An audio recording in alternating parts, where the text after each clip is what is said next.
नमस्कार साथियों, स्वागत है आप सभी लोग का हमारे YouTube चैनल केम थर्ड एजुकेशन पर।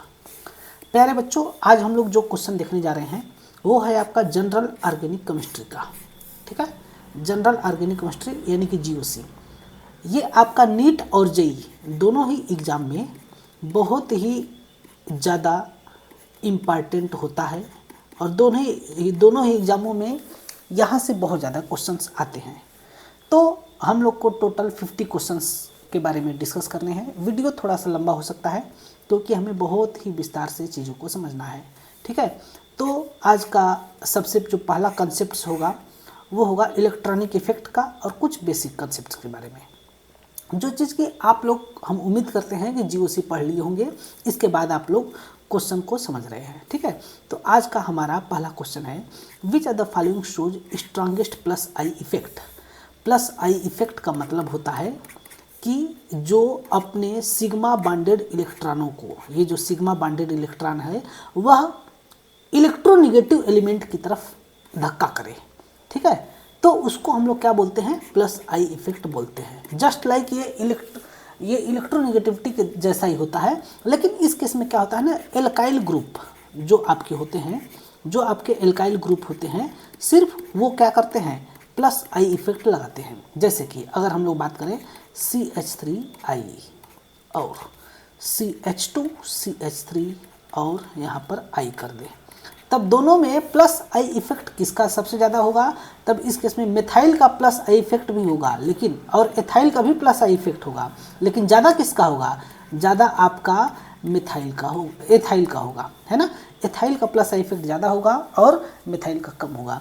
इसमें जितने नंबर ऑफ कार्बन बढ़ेंगे, नंबर ऑफ कार्बन जितना ही बढ़ेगा उतना ही प्लस आई इफेक्ट क्या होगा, इंक्रीज होगा। ठीक है, माइनस आई इफेक्ट जस्ट इसका उल्टा होता है और वो देखा जाता है इलेक्ट्रोनेगेटिव स्पीसीज के ऊपर।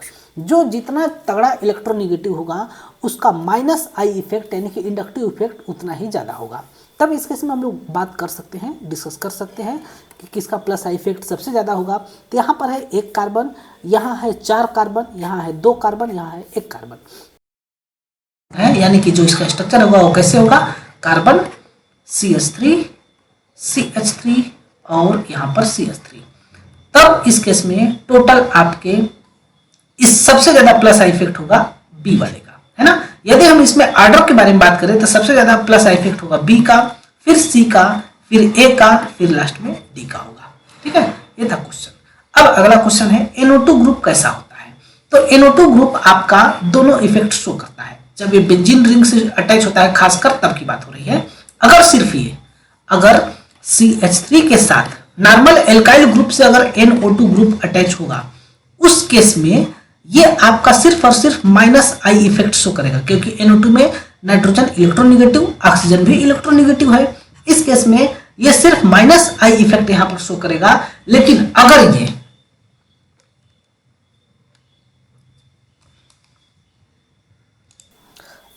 अगर ये आपका अटैच हो जाए बेंजीन रिंग के साथ, तो ये आपका दोनों इफेक्ट शो करेगा, यानी कि माइनस आई से, यानी कि इंडक्टिव इफेक्ट के साथ साथ रेजोनेंस इफेक्ट यानी कि minus M effect, mesomeric effect दोनों शो करेगा।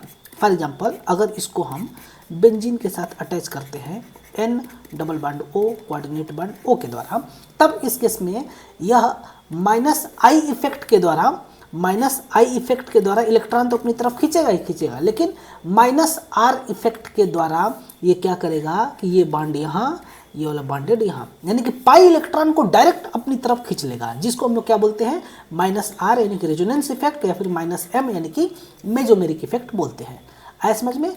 तब इस केस में दोनों इफेक्ट कौन शो करता है, तो इस केस में आपका माइनस आर और माइनस आई इफेक्ट दोनों NO2 ग्रुप शो करता है। अगला क्वेश्चन है, इलेक्ट्रॉन रिलीजिंग ग्रुप का ऑर्डर कौन सा होगा, यानी कि कौन सबसे तेजी से इलेक्ट्रॉन डोनेट करेगा। तो कौन सबसे तेजी से इलेक्ट्रॉन डोनेट करेगा, तो डिपेंड करता है आपका नंबर ऑफ कार्बन्स कितने हैं, और नंबर ऑफ कार्बन में भी जो वो कार्बन लगे हैं वह किससे लगे हैं उसके ऊपर डिपेंड करता है।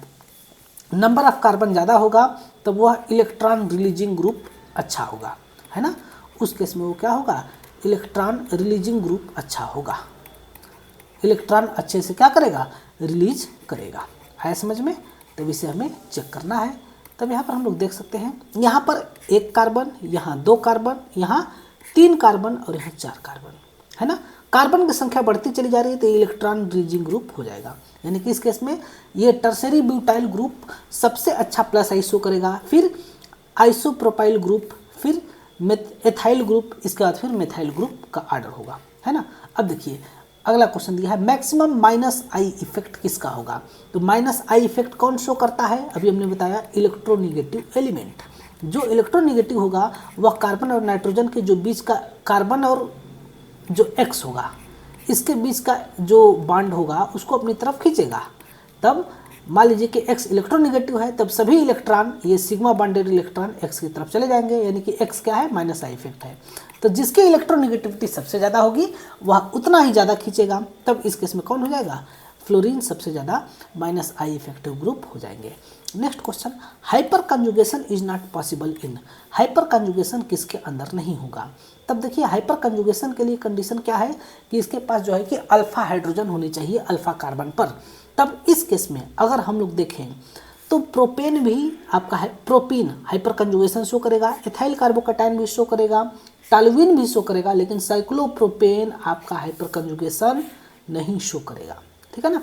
इन तीनों का अगर हम स्ट्रक्चर बना के देखें तो propene CH3 CH double bond CH2, है ना। इसके बाद है आपका एथाइल कार्बोकैटायन यानी कि CH3 CH2 प्लस चार्ज, फिर टॉलुइन, टॉलुइन का मतलब CH3, और इसके बाद फिर क्या है? साइक्लोप्रोपेन, साइक्लोप्रोपेन इस प्रकार से। तो ये तीनों में से अगर आप देखोगे तो साइक्लोप्रोपेन है, ये वाला कार्बन से अगर मान लीजिए कि अगर आप हाइड्रोजन हटाते भी हैं तो भी ये जो है कि हाइपर कंजुगेशन नहीं शो करेगा क्योंकि स्ट्रक्चर ही नहीं स्टेबल होता है। लेकिन इन तीनों में आपका हाइपर कंजुगेशन होगा, और जितने ज़्यादा number of hyper conjugative structure होते हैं उतना ही ज़्यादा स्टेबल होता है। जो बच्चे जीओसी पढ़े हैं उनको बहुत ही अच्छे से पता चल रहा होगा। नेक्स्ट क्वेश्चन हम लोग देखते हैं, बहुत ही प्यारे प्यारे बहुत ही इजी क्वेश्चन है। Stability order of carbocation is mainly explained by. Stability of order of carbocation किसके द्वारा एक्सप्लेन किया जाता है? तो अगर 2 कंडीशन होगी तो उन दोनों कंडीशन में से देखिए रेजोनेंस दिया है, हाइपर कंजुगेशन दिया है, इंडक्टिव इफेक्ट दिया है और हाइड्रोजन बॉन्डिंग दिया है। तो हाइड्रोजन बॉन्डिंग को आप भूल जाइए, बाकी इन तीनों के द्वारा दिखाया जाता है। लेकिन इन तीनों में से सबसे ज़्यादा जो दिखाया जाता है वो हाइपर कंजुगेशन के द्वारा दिखाया जाता है। फॉर एग्जाम्पल अगर हम लोग बात करें एक सिंपल क्वेश्चन के बारे में, CH2 CH3 यहाँ प्लस चार्ज है। एक और क्वेश्चन के बारे में बात करें, CH3 और CH3 यहाँ पर भी है प्लस चार्ज। अब दोनों में अंतर क्या है कि यहाँ पर ये 1 डिग्री है, ये आपका 2 डिग्री कार्बोकैटायन है। इस केस में ये डिग्री ऑफ कार्बोकैटायन से यहाँ पर प्लस आई इफेक्ट तो रख रहा है, ये बात सही है, इंडक्टिव इफेक्ट है। लेकिन इंडक्टिव इफेक्ट से भी ज़्यादा जो एक डोमिनेटिंग फैक्टर होता है वो होता है इसके बगल वाले कार्बन, यानी कि इस अल्फा कार्बन के ऊपर, इस अल्फा कार्बन पर प्रेजेंट अल्फा हाइड्रोजन। यहाँ पर 3 अल्फा हाइड्रोजन है और इस केस में आपके टोटल 6 अल्फा हाइड्रोजन है, इसलिए यह एक डोमिनेटिंग फैक्टर हो जाता है आपका हाइपर कंजुगेशन शो कर, मतलब कि आपका स्टेबिलिटी शो करने का। ठीक है, तो कौन सा ऑप्शन हो जाएगा? बी वाला हो जाएगा। नेक्स्ट क्वेश्चन देखते हैं, among this strongest base is. इन तीनों में से स्ट्रॉन्गेस्ट बेस कौन सा है? तो स्ट्रॉन्गेस्ट बेस वो होगा जो अपना इलेक्ट्रॉन को जो है बहुत ही अच्छे से डोनेट कर सके। तो इन तीनों में अगर देखा जाए तो यह है आपका एथाइल कार्बन आयन, यह है आपका एथिलीन कार्बन आयन और यह है आपका फेनिल कार्बन आयन, है ना। तब इन तीनों में से इसके पास है आपका प्लस आई इफेक्ट, इसके पास प्लस आई इफेक्ट की वैल्यू कम है, इसके पास भी कम है। तो इस केस में सबसे ज़्यादा जो स्ट्रॉन्गेस्ट बेस होगा, यानी जो सबसे तेज़ी से इलेक्ट्रॉन देगा वो होता है आपका एथाइल कार्बन आयन। ठीक है ना। अब नेक्स्ट क्वेश्चन, अगर हम लोग इसमें बात करें मोस्ट एसिडिक कौन सा है, इसमें जो ऑप्शंस दिए गए हैं उसके आधार पर, तो यहाँ पर एसिडिटी के बारे में जब भी बात किया जाएगा तो वो बात होगा आपका परसेंट एस कैरेक्टर के आधार पर, परसेंट एस कैरेक्टर के आधार पर। तो अगर sp3 में एस कैरेक्टर, sp3 के अंदर जैसे कि यह है आपका sp3, है ना, ये भी है आपका sp3, ये है आपका ये वाला कार्बन है sp, ये वाला कार्बन भी sp है और ये वाला कार्बन sp3 है, और इनमें इसमें दोनों कार्बन क्या है sp2 है। तो sp3 में परसेंट s करेक्टर होता है 25%, sp2 में होता है आपका 33.3%, और sp के अंदर जो s करेक्टर होता है वो होता है 50%। तो जिसके अंदर सबसे ज़्यादा s करेक्टर होता है उसकी इलेक्ट्रोनेगेटिविटी ज़्यादा हो जाती है, जिसके चलते कि वह एसिडिक सबसे ज़्यादा हो जाता है ना। ऑर्गेनिक केमिस्ट्री का ये बहुत ही प्यारा क्वेश्चन है। अब देखिए, bond energy is maximum, bond energy किसका मैक्सिमम होता है? तो जिसके अंदर सबसे अच्छा aromatic compound, resonance energy, resonance energy किसका सबसे मैक्सिमम होगा? तो जिसके अंदर सबसे अच्छा एरोमेटिक कंपाउंड बनेगा, जो सबसे अच्छा एरोमेटिक कंपाउंड बनेगा उसके अंदर रेजोनेंस एनर्जी क्या हो जाता है? सबसे ज़्यादा होता है। तो वो होता है आपका बेंजीन के अंदर। 1,3-ब्यूटाडाइन तो एरोमेटिक कंपाउंड ही नहीं बनाता है, नेप्थलीन बनाता है, एंथ्रासिन भी बनाता है, लेकिन इसमें रेजोनेंस एनर्जी सबसे ज़्यादा होता है आपका बेंजीन के अंदर। शायद इसका वैल्यू होता है 36 किलो कैलोरी पर मोल, ऐसा कुछ होता है। ठीक है, एकदम एग्जैक्ट वैल्यू नहीं याद है, लेकिन 36 के आसपास होता है। ठीक है, अब अगला देखते हैं, nitrobenzene is less reactive towards electrophilic substitution reaction. Nitrobenzene जो है SE रिएक्शन के लिए, इलेक्ट्रोफिलिक सब्स्टिट्यूशन रिएक्शन के प्रति यह लेस रिएक्टिव है। ऐसा क्यों? यहाँ पर NO2 है, तो ये लेस रिएक्टिव होता है SE रिएक्शन के लिए, इलेक्ट्रोफिलिक सब्स्टिट्यूशन रिएक्शन के लिए। इसके पीछे कारण ये है कि ये है आपका जो इसके अंदर दो प्रकार का इफेक्ट होते हैं। एक होता है इसके अंदर -I इफेक्ट, -I इफेक्ट, जिससे कि बेंजीन के इलेक्ट्रॉन को खींचता है सिग्मा बॉन्ड के द्वारा, और एक होता है -R या -M इफेक्ट, -R या फिर इसको -M इफेक्ट कहते हैं, जो कि डायरेक्टली पाई बॉन्ड के द्वारा इलेक्ट्रॉनों को खींचता है।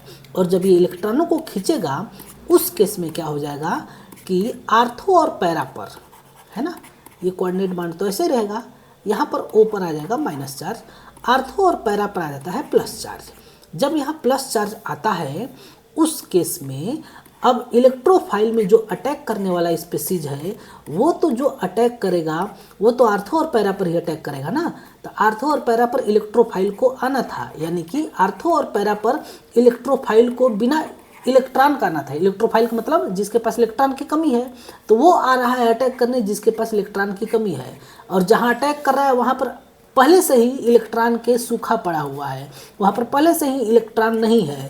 तो जब वहाँ पहले से ही इलेक्ट्रॉन नहीं है और जब जा रहा है इलेक्ट्रोफाइल अटैक करने, जैसे ये ऐसे ही कुछ हो गया कि कोई एक बहुत ही भूखा व्यक्ति आ रहा है खाना खाने के लिए, और जहाँ वो जा रहा है खाना खाने के लिए वहाँ पर पहले से ही लोग 2 हफ्ते से खाना नहीं खाए हैं, तो इसको खाना मिलेगा? नहीं मिलेगा ना। तो इसी प्रकार से जब ये इलेक्ट्रोफाइल जा रहा है अटैक करने, तो इसको जहाँ जा रहा है अटैक करने वहाँ पर खाना ही नहीं मिलेगा, वहाँ पर उसको इलेक्ट्रॉन ही नहीं मिलेगा। यानी क्यों नहीं मिलेगा? क्योंकि जो यहाँ के राजा थे वह राजा सभी खाना टैक्स के रूप में लेकर के चले गए। आए समझ में? कुछ ऐसा ही कंडीशंस यहाँ पर है। तब इसके अंदर 2 प्रकार के इफेक्ट होते हैं, -R इफेक्ट और -I इफेक्ट के चलते यह जो है कि नहीं अटैक करता है। लेकिन दोनों में से डोमिनेटिंग कौन होता है? -I और -R में से डोमिनेटिंग कौन होता है? तब इस केस में -R जो है डोमिनेटिंग होता है, -R का प्रभाव सबसे ज़्यादा होता है, जिसके चलते कि बेंजीन रिंग के अंदर इलेक्ट्रॉन की कमी हो जाती है, और जब इलेक्ट्रॉन की कमी हो जाएगी तब वह जो है कि इलेक्ट्रोफिलिक सब्स्टिट्यूशन रिएक्शन नहीं शो करेगा। अब अगला क्वेश्चन है एसिडिटी, बेसिसिटी एंड एरोमेटिसिटी। सबके लास्ट में क्या लगा है? TY, है ना। तो देखते हैं इसके बारे में, बहुत ही प्यारा प्यारा क्वेश्चन है। ऑर्डर ऑफ एसिडिटी, एसिडिटी का ऑर्डर बताना है। फिनाल, पैरानाइट्रोफिनाल और आर्थोनाइट्रोफिनाल के अंदर हमको ऑर्डर ऑफ एसिडिटी बताना है। देखिए हमारे पास ऑप्शंस में दिए गए हैं आपका फिनाल। फिनाल एसिडिक नेचर का होता है एल्कोहल यानी कि एथेनॉल के रिस्पेक्ट में। एक दिया गया है आर्थोनाइट्रोफिनाल और एक दिया गया है आपका पैरानाइट्रोफिनाल, यानी कि पैरा पोजीशन पर लगा देना है NO2 ग्रुप। ठीक है, इस प्रकार से। हमको पता है इस केस में कि जो NO2 होता है यह -I और -M दोनों रखता है, तब यहाँ पर भी यह आपका -I और -M दोनों रखेगा। ठीक है, तब ये दोनों इफेक्ट लगा करके क्या करेगा, ये दोनों इफेक्ट लगा करके इलेक्ट्रॉनों को अपनी तरफ खींचेगा, और जब इलेक्ट्रॉनों को अपनी तरफ खींचेगा तो ऑक्सीजन और हाइड्रोजन के बीच का जो बॉन्ड है यह बॉन्ड वीक होने लगेगा। ऑक्सीजन और हाइड्रोजन के बीच का जो बॉन्ड है यह बॉन्ड वीक होने लगेगा, और जब ये बॉन्ड वीक होने लगेगा तब यहाँ से इलेक्ट्रॉनों को निकालना आसान हो जाएगा। अब यहाँ पर देखोगे तो यहाँ पर भी -I और -M इफेक्ट लग रहा है। यहाँ पर एक बात हमको और ध्यान देने योग्य है कि -M इफेक्ट यानी कि -R इफेक्ट यानी कि रेजोनेंस इफेक्ट यानी कि मेजोमेरिक इफेक्ट डिस्टेंस डिपेंडेंट नहीं होता है, लेकिन आपका इंडक्टिव इफेक्ट यानी कि +I हो या -I हो ये डिस्टेंस डिपेंडिंग होता है। यानी कि आर्थो वाले पोजीशन में, आर्थो नाइट्रोफिनाल में आपका -I इफेक्ट ज़्यादा होगा, और पैरा वाले केस में -I इफेक्ट आर्थो के रेस्पेक्ट में कम होगा। यानी कि इस केस में अगर हम लोग देखें तो हमारा जो आर्डर होना चाहिए था वो सबसे ज़्यादा एसिडिक होना चाहिए था आर्थो का, फिर पैरा का, और इसके बाद फिर फिनाल का होना चाहिए था, लेकिन ऐसा नहीं होता है। ऐसा इसलिए नहीं होता है क्योंकि जो आर्थो नाइट्रोफिनाल होता है वह आपका हाइड्रोजन बॉन्डिंग करने लगता है। इसको हम लोग बहुत ही ज़बरदस्त तरीके से देखते हैं, और यह इसका एक बहुत ही स्पेशल केस है। ये आपका जो ऑक्सीजन है ना, ये हाइड्रोजन के साथ H बॉन्डिंग करने लगती है। इस हाइड्रोजन को बाहर निकलना था, इसको कहीं और जाना था, इसके निकलने के कारण ही यह एसिड कहलाता है, लेकिन यह निकलने के बजाय बगल में ही हमें हाय हेलो करने लगा। जब बगल में ही हाय हेलो करने लगा तो ये निकल नहीं पाएगा, और जब ये निकल नहीं पाएगा तो इस केस में इसकी एसिडिटी जो है कि कम हो जाएगी। तब इस केस में इसका जो एसिडिटी का आर्डर होगा वो होगा पैरा का सबसे ज़्यादा, फिर आर्थो का, फिर जो है फिनाल का, है ना। फिनाल का सबसे कम होगा क्योंकि फिनाल के पास ना ही -I इफेक्ट है, नहीं आपका रेजोनेंस वाला इफेक्ट है। ठीक है, तब पैरा, फिर आर्थो, फिर फिनाल। कौन सा ऑप्शन हो जाएगा, ए वाला इस केस में ऑप्शन हो जाएगा। ठीक है, नेक्स्ट क्वेश्चन देखते हैं। Aniline is less basic than cyclohexyl amine because of. Aniline जिसका फार्मूला भी आप लोग को नहीं पता होगा, कुछ बच्चे होंगे, तो हम इसका पहले फार्मूला बता देते हैं। ये होता है एनिलीन। जब हम लोग बेंजीन के ऊपर नाइट्रोजन लगा देते हैं तो ये एनिलीन होता है। एनिलीन और साइक्लोहेक्सिल एमीन यानी कि इसी का भाई NH2, ये दोनों में से बोल रहा है कि एनिलीन लेस बेसिक होता है और साइक्लोहेक्सिल एमीन ज़्यादा बेसिक होता है। इसके पीछे कारण क्या है? ठीक है, तब इसके पीछे कारण ये है कि जो एनिलीन होता है ना, जो ये आपका एनिलीन है, यह एनिलीन नाइट्रोजन का जो लोन पेयर इलेक्ट्रॉन है इसका, ये नाइट्रोजन का लोन पेयर इलेक्ट्रॉन रिंग के अंदर डीलोकलाइज करने लगता है। यानी कि जो नाइट्रोजन का लोन पेयर इलेक्ट्रॉन है जिसको कहीं और जाना था क्योंकि इसको बेस की तरह बिहेव करना था, वह रिंग के अंदर ही घूमने लगता है। और जब ये रिंग के अंदर घूमने लगेगा तब इस केस में ये हो जाएगा +R इफेक्ट शो करेगा। और जब ये +R इफेक्ट शो करेगा तब इस केस में जो है कि जाने के बजाय इसी के पास है, जिसके चलते कि इसकी बेसिसिटी क्या हो जाती है, कम हो जाती है। आया समझ में? तो इस केस में कौन सा इफेक्ट लग रहा है? +R effect of NH2। NH2 का क्या लग रहा है? +R इफेक्ट लग रहा है। ठीक है, नेक्स्ट क्वेश्चन हम लोग देखें। पिरिडीन क्या है? Aromatic, anti aromatic, non aromatic, aliphatic. तो पिरिडीन एक एरोमेटिक कंपाउंड है, सबको पता होगा। क्यों पिरिडीन एरोमेटिक है? क्योंकि पिरिडीन एक साइक्लिक है, एक प्लेन में है, क्योंकि इसका हाइब्रिडाइजेशन क्या है? इसका हाइब्रिडाइजेशन आपका sp2 है। पिरिडीन एक साइक्लिक है, प्लेन में है, और इसका क्यों प्लेन में? क्योंकि इसका हाइब्रिडाइजेशन sp2 है, और इसके अंदर जो ये चार्ज है ये डीलोकलाइज करता है, और जब ये डीलोकलाइज करता है तब इसके कारण से ये आपका एक डीलोकलाइजेशन दिखाता है। और इसके पास हकल रूल, ये आपका हकल रूल को भी फॉलो करता है। ठीक है ना, हकल रूल को भी फॉलो करता है। जब ये हकल रूल को फॉलो करेगा उस केस में क्या हो जाएगा, इसके पास 4n+2 पाई इलेक्ट्रॉन होंगे। इसके बारे में आप सभी लोग जानते होंगे, जहाँ n बराबर 0 1 2 3 डॉट डॉट डॉट होते हैं, जिसके चलते कि यहाँ पर टोटल 2 या 6 या 10 या फिर 14 इलेक्ट्रॉन अगर होते हैं तभी आपका एरोमेटिक कहलाएगा। तो इसके पास टोटल कितने इलेक्ट्रॉन है, 6 इलेक्ट्रॉन है, जिसके चलते कि आपका क्या है, एरोमेटिक कंपाउंड है। अगला देखिए आगे फिर से हकल रूल फॉर एरोमेटिसिटी, कितने इलेक्ट्रॉन, अभी हमने देखा 4n+2 पाई इलेक्ट्रॉन होने चाहिए एरोमेटिसिटी के लिए। आया समझ में। नेक्स्ट क्वेश्चन देखते हैं। नेक्स्ट क्वेश्चन के लिए हमें इधर जाना पड़ेगा पहले तो। बहुत ही इजी क्वेश्चन है, इसमें कोई भी दबाव नहीं, बहुत ही सिंपल तरीके से देख सकते हैं क्वेश्चंस को, ठीक है। अगला क्वेश्चन हम लोग देखते हैं। साइक्लोब्यूटाडाइन इज, साइक्लोब्यूटाडाइन क्या होगा, aromatic, anti aromatic, non aromatic, ये आपको बताना है। साइक्लोब्यूटाडाइन का मतलब 4 कार्बन, और इन 4 कार्बन में आपका 2 डबल बॉन्ड होंगे, ये आपका क्या होगा।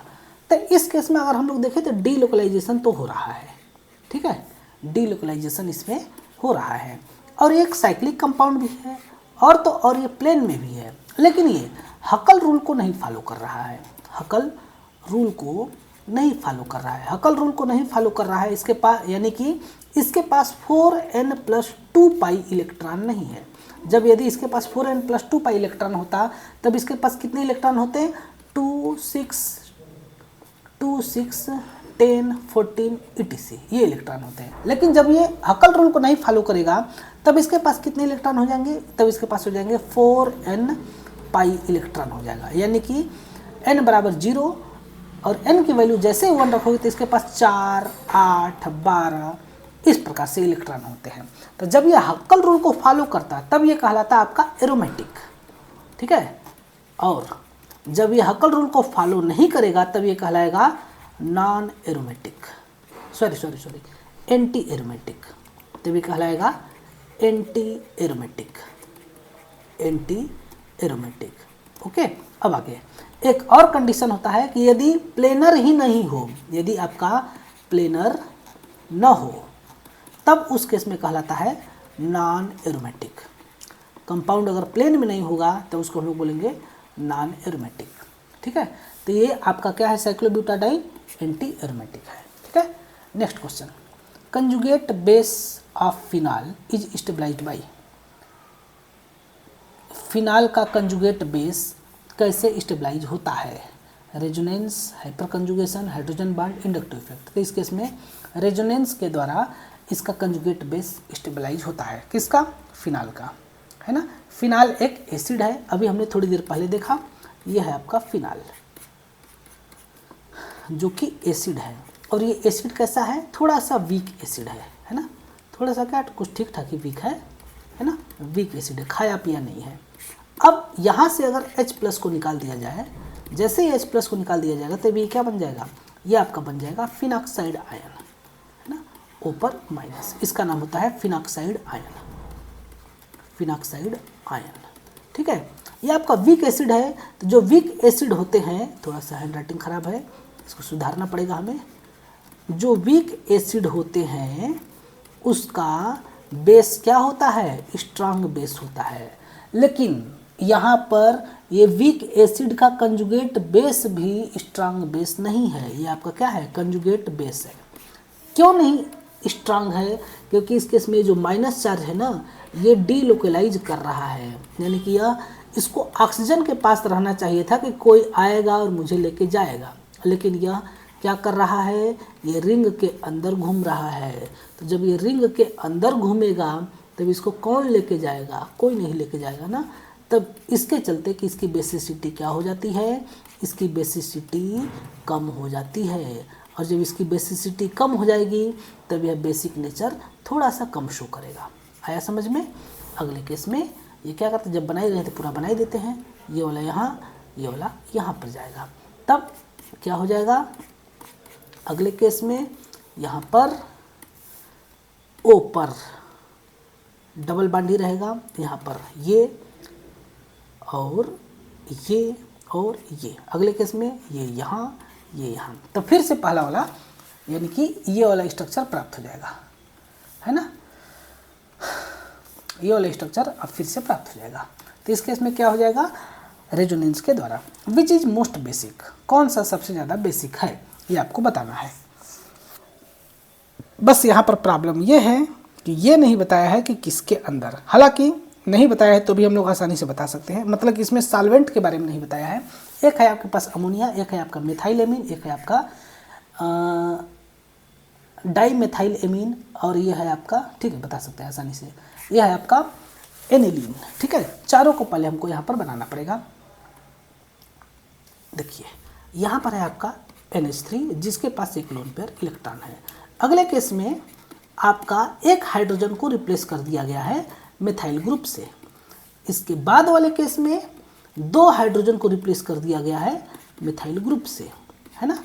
और लास्ट वाले केस में आपका है NH2, यानी कि यहाँ पर C6H5।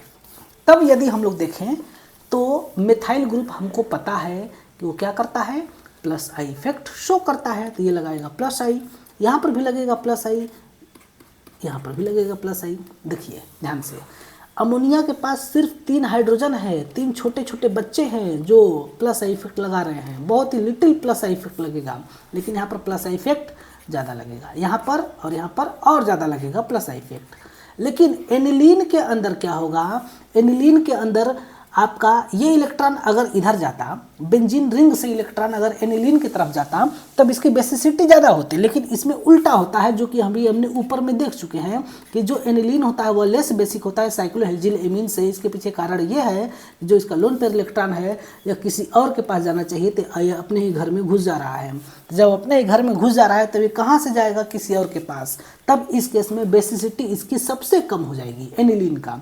तो सबसे ज़्यादा बेसिक कौन हो जाएगा, तब सबसे ज़्यादा बेसिक हो जाएगा आपका ये वाला, इसका हम नाम दे देते हैं, ठीक है, A, B, C और D। तो सबसे ज़्यादा बेसिक हो जाएगा C वाला।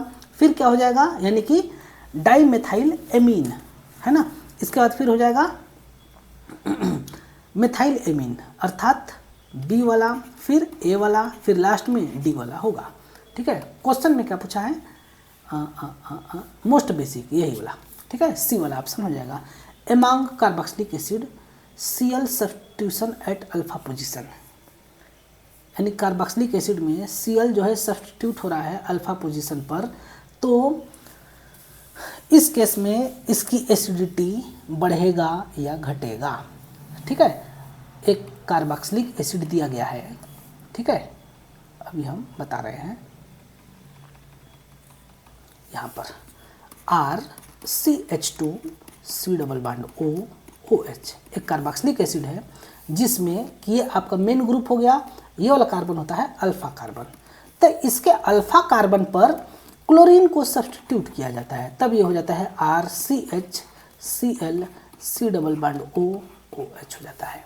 ठीक है ना, अल्फा पर Cl को सब्स्टिट्यूट कर दिया गया है। तब पूछ रहा है कि अब क्या होगा, इन दोनों का कंपेयर अगर किया जाए तो क्या होगा। तब इस केस में आंसर ये होगा कि कार्बोक्सिलिक एसिड इसका नाम है, तो ये आपका है एसिड, यानी कि जो भी बिहेवियर होगा, जो भी कुछ होगा इसके एसिडिटी में होगा। तब हमें पता है कि क्लोरीन क्या है, एक इलेक्ट्रोनिगेटिव एलिमेंट है, और जब क्लोरीन इलेक्ट्रोनिगेटिव एलिमेंट है तब वो क्या करेगा, इलेक्ट्रॉनों को अपनी तरफ खींचेगा, और जब इलेक्ट्रॉनों को अपनी तरफ खींचेगा तो ये सिग्मा बॉन्डेड इलेक्ट्रॉन भी इसकी तरफ आएंगे, और जब ये सिग्मा बॉन्डेड इलेक्ट्रॉन भी इसकी तरफ आएंगे तो ये ऑक्सीजन और हाइड्रोजन के भी सिग्मा बॉन्डेड इलेक्ट्रॉन इसकी तरफ आएंगे, जिसके चलते कि ये जो हाइड्रोजन है और ये जो ऑक्सीजन है इसके बीच का बॉन्ड वीक होने लगेगा, और जब ये बॉन्ड कमज़ोर होने लगेगा उस केस में ये H+ के रूप में आसानी से निकल जाएगा। तब इन दोनों में से देखें तो एसिडिटी तब किसकी ज़्यादा हो जाएगी, जिसमें H+ आसानी से निकलेगा। क्यों निकलेगा, क्योंकि क्लोरीन इलेक्ट्रोनिगेटिव है। क्यों इलेक्ट्रोनिगेटिव है, क्योंकि इसकी वैल्यू 3.1 होता है। ये क्वेश्चन बेकार हो गया, मतलब कि क्यों इलेक्ट्रोनिगेटिव है, क्योंकि अरे हम क्या बोल रहे हैं, ये एक इलेक्ट्रोनेगेटिव एलिमेंट है, क्यों है ये तो आपको पता ही है ना, इसको एक इलेक्ट्रॉन चाहिए, इसलिए इलेक्ट्रॉन को लेने के लिए बेचैन है, इसलिए क्या है, इलेक्ट्रोनेगेटिव है। तब ये सिग्मा बॉन्डेड इलेक्ट्रॉनों को अपनी तरफ खींचना चाहता है, तब ये इसका इफेक्ट इधर तक दिखाई देगा, जिसके चलते हाइड्रोजन के भी इलेक्ट्रॉनों को अपनी तरफ खींच लेगा, जिसके चलते H+ को निकालना आसान हो जाएगा, जिसके चलते कि ये एसिड कहलाएगा। ओके, तब इस केस में कौन सा ऑप्शन हो जाएगा, इंक्रीज एसिडिटी। इस केस में एसिडिटी क्या हो जाता है, इंक्रीज हो जाता है। अब नेक्स्ट क्वेश्चन पूछ रहा है विच एनायन इज मोस्ट स्टेबल, कौन सा एनायन इस केस में सबसे ज़्यादा स्टेबल है, ये चीज़ पूछ रहा है। ठीक है, क्वेश्चन सही है, देख लेते हैं। CH3- CH2 CH- C6H5 फिर C ट्रिपल बॉन्ड C। तो जो सबसे ज़्यादा इलेक्ट्रोनेगेटिव होता है उसकी एनायन क्या होता है, सबसे ज़्यादा स्टेबल होता है। तो अभी हमने थोड़ी देर पहले देखा कि यहाँ से जब हाइड्रोजन निकला होगा तो इसका हाइब्रिडाइजेशन रहा होगा sp3, इसका रहा होगा sp2, बेंजीन का भी रहता है sp2, लेकिन इसका होता है sp। तब इसकी इलेक्ट्रोनेगेटिविटी सबसे ज़्यादा, तब इसका एनायन भी सबसे ज़्यादा स्टेबल होगा। क्या समझे, समझ गए, ये होगा। ठीक है ना, क्योंकि इसकी इलेक्ट्रोनेगेटिविटी क्या, यहाँ पर एक हाइड्रोजन रहता है, इसकी इलेक्ट्रोनेगेटिविटी सबसे ज़्यादा है, तब इसकी स्टेबिलिटी भी सबसे ज़्यादा होगा। अब pKa वैल्यू लिस्ट, मतलब pKa वैल्यू किसका मैक्सिमम होगा, pKa वैल्यू किसका मैक्सिमम, क्या ये पूछ रहा है, pKa वैल्यू मैक्सिमम, जिसका pKa वैल्यू ज़्यादा होता है वह क्या होता है, एक सेकेंड, जिसका pKa वैल्यू ज़्यादा होगा वह आपका एसिडिक कैसे होगा, वो आपका बेसिक होगा ना, है ना। जिसका pKa वैल्यू ज़्यादा होता है वह बेसिक होता है। pKa value has which has the maximum pKa value, यानी कि लिस्ट एसिडिक, दोनों को अपोजिट कर दिया है इसमें, क्वेश्चन में थोड़ा सा गलती कर दिया है। तो pKa वैल्यू, अच्छा लिस्ट एसिडिक ठीक है, सॉरी लिस्ट एसिडिक मतलब सबसे कम एसिडिक कौन होगा, तो वो सबसे कम एसिडिक होगा जिसका pKa वैल्यू क्या होगा, मैक्सिमम होगा। देखिए ये आपका वाटर है, ये आपका एथेनॉल है, ये आपका एथेन है, ये आपका एसिटिलीन है। तो pKa वैल्यू तो किसी का याद करना उतना आसान नहीं होता है, बहुत ही लंबा चौड़ा इसका लिस्ट होता है, हमको भी नहीं याद है, हम भी आप लोगों में से एक ही हैं। तब इस केस में क्या हो जाता है यहाँ पर कि ये आपका एसिडिक नेचर शो करता है, ये भी आपका वेरी वीक एसिड होता है लेकिन होता है, ये आपका एम्फोटेरिक होता है, मतलब जब जैसा तब तैसा। लेकिन ये जो है यानी कि एथेन जो है वो क्या होता है, प्योर बेस होता है, और जब ये बेस होगा तो इसका pKa वैल्यू क्या होगा, सबसे ज़्यादा होगा, और जब pKa वैल्यू सबसे ज़्यादा होगा तब इसकी एसिडिटी क्या होगी, सबसे कम होगी, है ना। यहाँ पर आपको एक आर्डर जानना होगा, pKa value inversely proportional to acidity, है ना, एसिडिटी ज़्यादा तो pKa वैल्यू कम। ठीक है, इस प्रकार से होता है। ओके, अब हम लोग तो अगला हमारा जो टॉपिक होगा वो है आपका रिएक्शन इंटरमीडिएट का। थोड़ा सा वीडियोज बड़े हो रहे हैं इसलिए हमें थोड़ा सा और अच्छे से, मतलब कि थोड़ा सा स्पीड में बढ़ाना होगा। मोस्ट स्टेबल कार्बोकैटायन कौन सा है, सबसे स्टेबल कार्बोकैटायन यहाँ पर कौन सा है। तो सबसे पहले मैं आपको बता दूँ, कार्बोकैटायन का मतलब होता है जिसके पास कार्बन पर प्लस चार्ज हो, और जब कार्बन पर प्लस चार्ज होगा तो इसके पास होगी इलेक्ट्रॉन की कमी। यहाँ पर ABC टाइप के मॉलिक्यूल लगे होंगे तो यहाँ पर इलेक्ट्रॉन की कमी होगी, तब इसके लिए वो स्पीसीज ज़्यादा बेहतर होंगे जो इस कार्बन सेंटर पर इलेक्ट्रॉन को क्या करें, बढ़ावा दे, यानी कि इलेक्ट्रॉन को बढ़ाएं। लेकिन इस केस में आपको ध्यान में रखना होगा कि आपका एथिलीन कार्बोकैटायन और phenyl carbocation very too much unstable होते हैं, जिसके चलते कि हमको बस ये दोनों में ही देखना होगा। तब इस केस में अगर हम लोग देखेंगे CH3+ में, तो इस कार्बन पर क्या है, 3 हाइड्रोजन है, तो इस कार्बन पर यदि 3 हाइड्रोजन है, इस केस में आपका हाइड्रोजन छोटा सा है, वो प्लस इफेक्ट लगा रहा है, लेकिन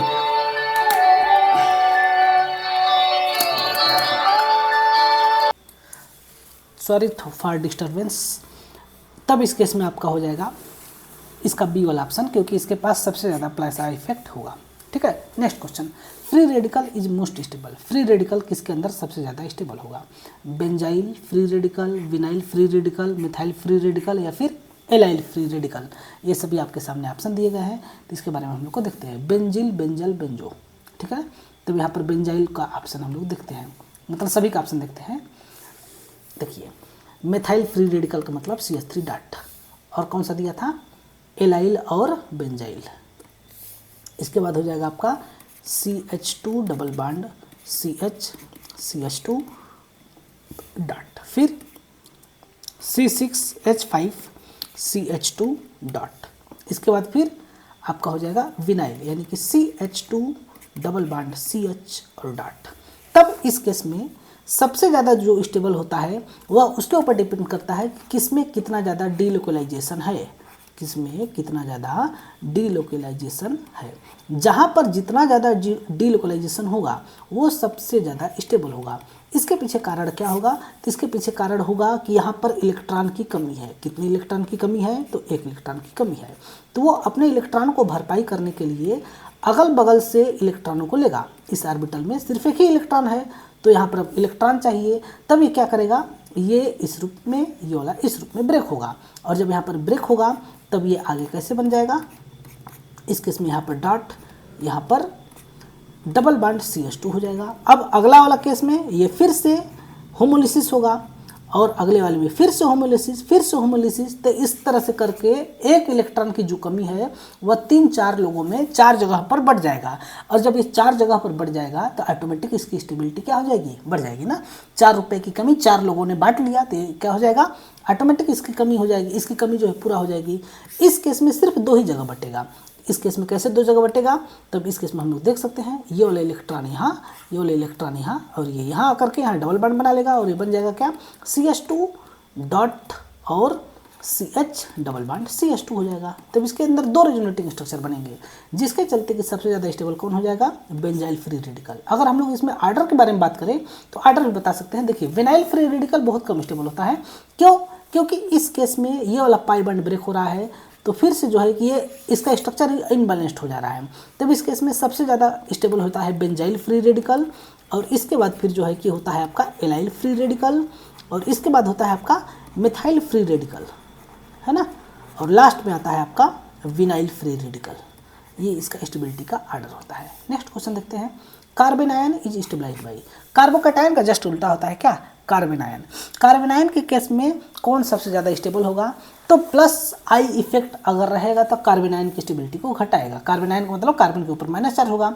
तब यदि कार्बन के ऊपर ऑलरेडी एक एक्स्ट्रा इलेक्ट्रॉन है, कार्बन के ऊपर ऑलरेडी एक एक्स्ट्रा इलेक्ट्रॉन है और यहाँ से और हम इलेक्ट्रॉन को दिए जा रहे हैं, ये खाना खा लिया है, फिर भी हम इसको ज़बरदस्ती खाना खिलाए जा रहे हैं, लो खा लो खा लो खा लो, तो इसका क्या हो जाएगा, पेट खराब हो जाएगा ना, लूज मोशन स्टार्ट हो जाएगा। इसलिए यहाँ पर क्या करेंगे, यहाँ पर वो स्पीसीज लाएंगे जो इसके खाने को पचाए, यानी कि जो इसके इलेक्ट्रॉनों को दूर भेजे। तो यहाँ पर हमें इलेक्ट्रोनिगेटिव एलिमेंट लाना होगा। तो यदि इलेक्ट्रोनिगेटिव एलिमेंट अगर लगा रहेगा तब वो जो है कि इसको स्टेबल करेगा, क्योंकि इसके पास ज़्यादा इलेक्ट्रॉन है। या फिर कोई ऐसा स्पीसीज हो जो क्या हो, इसके इलेक्ट्रॉनों को स्टेबलाइज कर सके, यानी कि जो इसके इलेक्ट्रॉन है उसको डीलोकलाइज कर सके, यानी कि घुमा सके, तो होता है बेंजाइल कार्बन आयन। ये क्या करता है, रिंग के अंदर इलेक्ट्रॉनों को घुमाता है, और जब ये रिंग के अंदर इलेक्ट्रॉनों को घुमाएगा उस केस में ये हो जाता है डबल बॉन्ड CH2 और यहाँ पर माइनस, फिर अगले केस में ये वाला यहाँ, ये वाला यहाँ, ठीक है। तो इस प्रकार से इसके अंदर सबसे ज़्यादा घूमता है। तब इस केस में सबसे ज़्यादा जो स्टेबल होता है, देखिए चारों ऑप्शन में बेंजाइल सबसे ज़्यादा होगा, फिर एलाइल, फिर मिथाइल, फिर विनाइल, ठीक है ना। इसके पीछे कारण क्या है, एलाइल भी ज़्यादा स्टेबल होता है। क्यों? क्योंकि उसके अंदर भी डीलोकलाइजेशन होता है। देख सकते हैं कैसे, CH2 डबल बॉन्ड CH, फिर CH2 माइनस, तब ये वाला माइनस चार्ज यहाँ, ये वाला डबल बॉन्ड यहाँ, ठीक है। तब ये आपका हो जाता है CH2 पर माइनस, फिर CH डबल बॉन्ड CH2 हो जाता है ना। तो ये एलाइल में इस प्रकार से डीलोकलाइजेशन होता है, जिसके चलते कि इसका 2 स्ट्रक्चर हो जाने के चलते ये स्टेबल हो जाता है। तो 23 का कौन सा ऑप्शन हो जाएगा, 23 का बी वाला ऑप्शन हो जाएगा। नेक्स्ट क्वेश्चन को यदि हम लोग देखें और इसके ऊपर डिस्कस करें तो यदि है विच इज प्लेनर, कौन सा इसमें से प्लेनर है, तब इस केस में आपका सिर्फ एक ही प्लेनर है, हाँ, और वो है आपका कार्बोकैटायन, है ना। कार्बोकैटायन इस केस में प्लेनर होता है, क्योंकि इस केस में इसका हाइब्रिडाइजेशन होता है sp2, कार्बन आयन के केस में इसका हाइब्रिडाइजेशन होता है sp3, और फ्री रेडिकल के केस में sp2 और sp3 दोनों होता है, ठीक है। इसमें इंटर कन्वर्टेबल होता है, इसलिए जो है कि जो sp2 हाइब्रिडाइजेशन होता है इसका स्ट्रक्चर होता है ट्राइगोनल प्लेनर, जिसके चलते स्टेबल हो जाता है, ठीक है। Next, carbocation shows highest rearrangement tendency, किसके अंदर कार्बोकैटायन सबसे ज़्यादा रीअरेंजमेंट होगा, है ना। तब इसके लिए ऑप्शन हो जाएगा, अभी हमने देखा वो होता है आपका टर्शरी कार्बोकैटायन में सबसे ज़्यादा, मतलब कि सबसे ज़्यादा किस में रीअरेंज होगा, तो टर्शरी में, जैसे देख लो, हम लोग देख सकते हैं यदि हमारे पास मान लीजिए कुछ इस टाइप का कंपाउंड है CH3 CH3 और यहाँ पर H है एक और यहाँ पर CH2 प्लस चार्ज है, तब इस केस में आपका क्या हो जाता है, इस केस में आपका बनता है 1 डिग्री कार्बोकैटायन है जो कि यहाँ से हाइड्रोजन को रीअरेंज करके 3 डिग्री में ले जाएगा, है ना। यहाँ पर H माइनस शिफ्ट होगा और ये आपका बन जाता है C के साथ CH3 CH3 और CH3, यहाँ पर आ जाता है प्लस चार्ज। 1 डिग्री से 3 डिग्री कार्बोकैटायन में कन्वर्ट हो जाना, ये चीज़ ये शो करता है, तब ये टर्सरी कार्बोकैटायन में कन्वर्ट होता है, ठीक है। 1 डिग्री से 2 डिग्री से 3 डिग्री में कन्वर्ट होना चाहता है। Next question, which among the following which is most reactive towards SN1 reaction, SN1 reaction के प्रति सबसे ज़्यादा रिएक्टिव कौन होगा, तब इस केस में वो सबसे ज़्यादा रिएक्टिव होगा जो आपका स्टेबल कार्बोकैटायन बनेगा, क्योंकि SN1 रिएक्शन में आपका क्या बनता है, कार्बोकैटायन बनता है। और कार्बोकैटायन कौन सा सबसे ज़्यादा स्टेबल होता है, जो कि या तो उसके अंदर कार्बोकैटायन पर जो कार्बन पर प्लस चार्ज हो उसका डीलोकलाइजेशन हो या फिर उसका डिग्री हाई हो, यानी कि 3 डिग्री हो, ठीक है। तो आपके सामने दिया है methyl chloride, benzyl chloride, allyl chloride और टर्सरी ब्यूटिल क्लोराइड। तीनों ऑप्शन को हम लोग यहाँ पर बनाते हैं और देखते हैं सबसे ज़्यादा स्टेबल कौन होगा SN1 रिएक्शन के प्रति, ठीक है। यहाँ पर दिया गया है CH3 Cl और फिर बेंजाइल क्लोराइड मतलब C6 CH2 और Cl और CH2 double bond CH CH2 Cl। इसके बाद फिर लास्ट में क्या दिया गया है, टर्सरी ब्यूटिल क्लोराइड, है ना। लास्ट में आपका दिया गया है टर्सरी ब्यूटिल क्लोराइड CH3 फिर CH3 और CH3 और यहाँ पर है Cl। अगर ये तीनों में से अगर हम लोग हाइड्रोजन को निकाल दें तब ये किस में कन्वर्ट हो जाएगा, प्लस चार्ज में कन्वर्ट हो जाएगा, यानी कि ये हो जाएगा आपका CH3 प्लस, ये हो जाएगा आपका